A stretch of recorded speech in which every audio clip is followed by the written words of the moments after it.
ಚಿತ್ರದುರ್ಗದ ಕಲ್ಲಿನ ಕೋಟೆಗೆ ಹಲವು ಶತಮಾನಗಳ ಭವ್ಯವಾದ ಇತಿಹಾಸ ಇದೆ.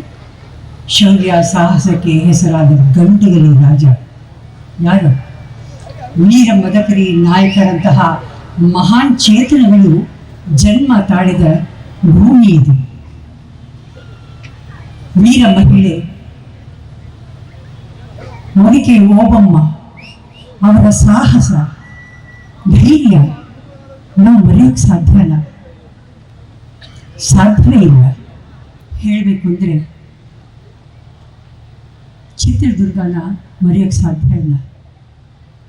ಯಾಕೆಂದರೆ ನಾಗರಹಾವು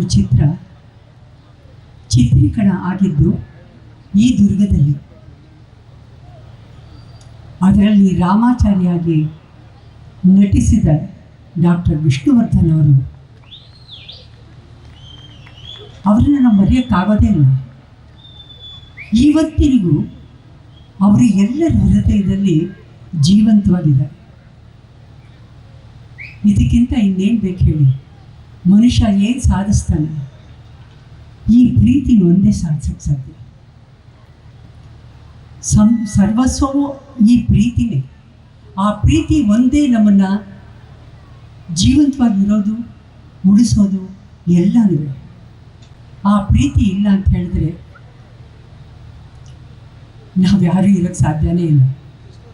ಪ್ರೀತಿ ಇದ್ರೇ ಜೀವನ. ಈ ದಿನ ದುರ್ಗದ ಸಿರಿ ಕಲಾ ಸಂಘದ ಅಧ್ಯಕ್ಷರು ಮಹಾಂತ್ ರೆಡ್ಡಿ ಅವರು ಈ ಒಂದು ಸಮಾರಂಭವನ್ನು ಹಮ್ಮಿಕೊಂಡಿರೋದು ಬಹಳ ಸಂತೋಷದ ವಿಷಯ.